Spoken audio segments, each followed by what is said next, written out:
ఎంత దురదృష్టకరం అంటే చంద్రబాబు నాయుడు అధికారంలో ఉన్నప్పుడు 2014 to 19 39 లక్షల మందికి మాత్రమే పెన్షన్లు ఇచ్చేవారు.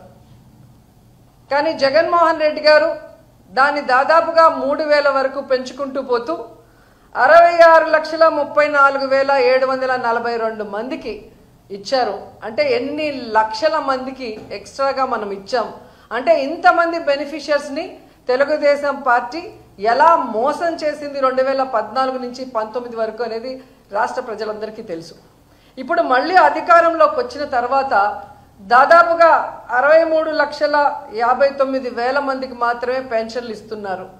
అంటే 3 లక్షల మంది పెన్షన్లని ఏ విధంగా తొలగించారు అనేది కూడా మనం ఇక్కడ గమనించాల్సిన విషయం.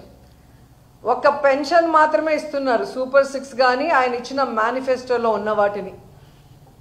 అది జగన్మోహన్ రెడ్డి ఇచ్చే సంక్షేమాలన్నిటికీ కూడా సమానం అని చెప్పటం అనేది జనాల్ని ఏప్రిల్ ఫూల్ చేయటం కాదా అని అడుగుతున్నా.